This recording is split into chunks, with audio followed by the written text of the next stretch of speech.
Japan, may sikat na aso na ginawan pa ng monumento dahil sa kanyang katapatan. Si Hachiko na sa loob ng maraming taon, inaantay ang kanyang amo sa kanyang pag-uwi kahit matagal na itong patay. Sa Cebu City, meron ding asong ganyan. Sa tuwing may dumadaong na barko sa pantalan ng Pulang Bato sa Bogos City sa Cebu, ang asong ito nagiging aligaga. Hindi lang sinasalubong ng tahol ang mga barko, nakikipagsabayan pa sa mga tigahila ng lubid ng barko para ito'y makadaong. Ayaw po luta.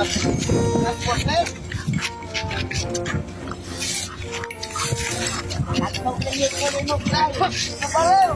Nakpo din na doon mo tugiri. Wala, abot ka? Angos sa skilay. Wala ka mo sa kilay. Very good.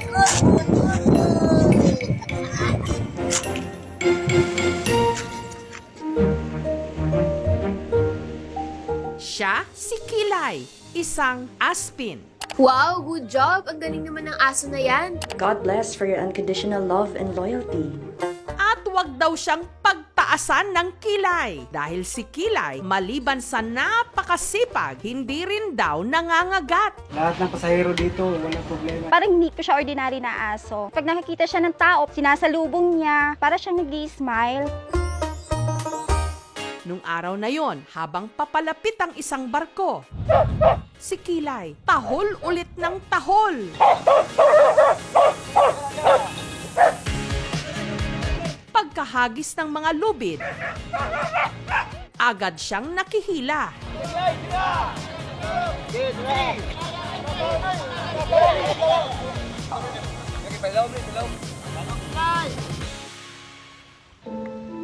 At saka nagmasid sa mga bumababang pasahero ng barko para bang may hinahanap na pamilyar na mukha. Maghilak ni siya, magkakitag laing barko nga. Undang-undang nga, pagtuon niya na yung amo. Gimingam ni siya ang amo. Ang amo raw kasi ni Kilay, iniwan siya sa pantalan. 3 buwan na ang nakararaan. Atay. Kwento ni JP, isa sa mga nag-aalaga ngayon kay Kilay, noong nakaraang taon pa, nung una nilang namataan si Kilay na pagala-gala sa pantalan. Kapag makahuli ka ng isda, tumutulong yan na dakmain niya yung isda para hindi mahulog. Sila na nga raw ang nagpangalan ditong Kilay. Dati kasi may kilay talaga yan sa mukha niya, kinilayan kasi yan siya. Galing daw sa Allen sa Samar si Kilay. Bigla na lang po yan sumakay doon sa barko nila. Hanggang sa kinupkup siya ng isa sa mga maintenance ng sinakyang barko na ang alias, yung madalas naman ipangalan sa mga pusa, Mingming. May times po na ibinaba nila ng matnog. Marami kasing aso doon, inaaway siya. Kaya pagbalik nila, Sir Miming, dinala ulit nila si Kilay. Pero dahil bawal isakay sa barko ang mga aso, si Kilay, inihabilin daw ni Mingming sa kaibigan nito sa Pulang Bato na si Clemente. Batayan ginako na siya. Matulog na ko din ha sa kilid sa minto. Naana siya sa aking tapan. Ako man gidala na sa balay, ning balik man nga rin. Ang gusto niya nga naagi siya sa pier. Bagamat nakakita ng pansamantalang kukup-kup sa kanya, si Kilay, mukhang miss na raw talaga ang dati niyang amo. Dinadalhan niya talaga ng pagkain yan. Iniipon niya talaga yung mga buto. Pagbating nila ng port ng Bugo, may pasalubong po siyan si Kilay. Kaya pagkatapos ng pagtulong sa mga trabahador sa port, Angos sa skilay.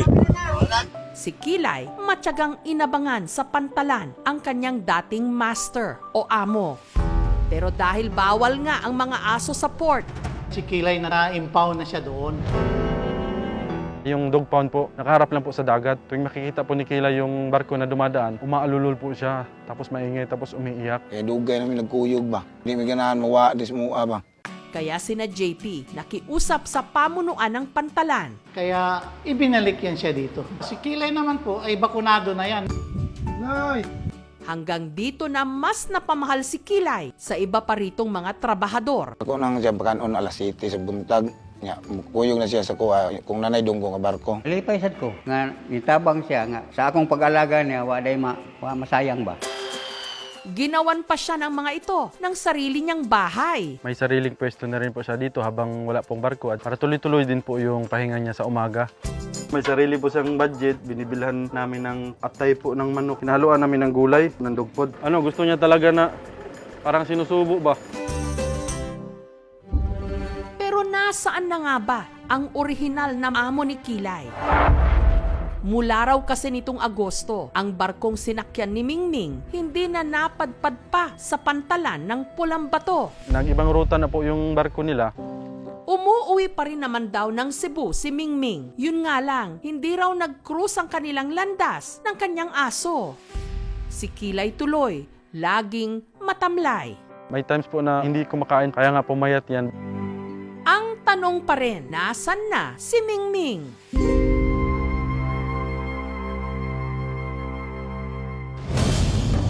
Sa pagtatanong-tanong ng aming team, naka-assign na pala sa barkong biyaheng Ormoc, Mandawi City sa Cebu.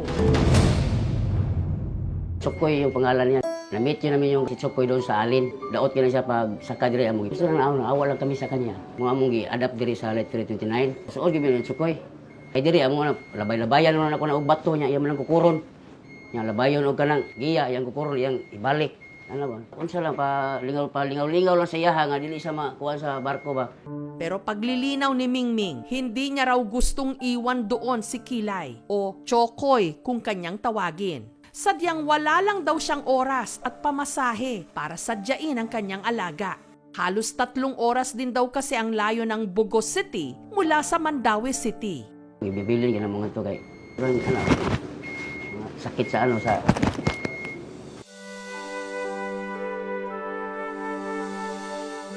kasi nasanay na kami ni Tsukoy dito sa barko. Speak kung makikita pa rin kami ni Tsukoy. Kabalang araw, bumalik kami doon sa Bugo Tumatnog. Tsukoy, kanang mailhan pagka ko nimo og makita ta sunod, gimingaw ko nimo nga kanang. Kaya nitong Biyernes, pagdaong ni Mingming sa Uwano Wharf sa Mandawi City, kami na ang sumagot ng kanyang sasakyan para bumiyahe papuntang Pulang Bato para sa wakas muli siyang makita ni Kilay matapos ang 3 buwan. Di ko masulti o unsay akong kung anong makita mi ba. Kuyaw-kuyawan siya. Muna kaila pa ba ka or wala na. Ano ba? Si Kilay, gaya ng inaasahan, nung mga oras na yon, nag-aabang ulit sa pantalan. Tsukoy! Hanggang may tumawag sa kanya na pamilyar na boses. Tsukoy! Ang mga susunod na pangyayari, Tsukoy! Patotoo sa pagmamahalang nagbibigkis sa mga aso at sa kanilang mga amo. Tsukoy! Sa aming pagbabalik. Para makita ni Mingming ang alaga niyang si Chokoy na pinangalanan kalaunang Kilay. Mula Mandawi City, bumiyahe si Mingming ng 3 oras papuntang pantalan ng Bugos City. Nung mga sandaling yon, si Kilay naghihintay muli sa pantalan. Chokoy! Hanggang may tumawag sa kanya na pamilyar na boses.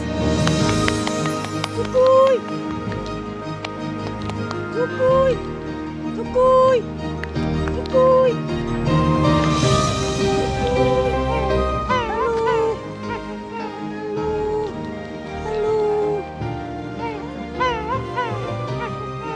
Gusto mo Tsukoy? Saan?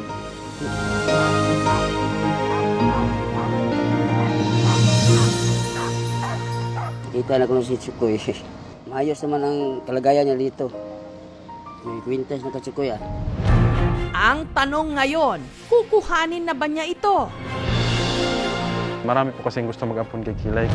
O tuluyang ipagkakatiwala sa kanyang mga kaibigan? Kaya dugay namin nagkuyog ba. Hindi may ganahan mawa dis mua ba. Iiwan ko lang sa kanila nito kasi dito siya masaya.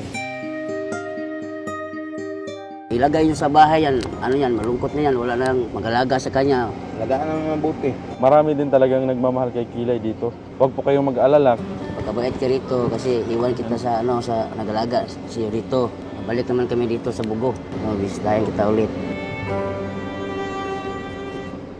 Bago pa man po sila magdesisyon na kumuha ng kanilang pet, dapat po talagang pag-isipan nila itong mabuti dahil ang pangangalaga ng isang pet ay lifetime commitment. Ang kanilang katapatan at pagmamahal talaga namang walang katulad. Sana masuklian natin.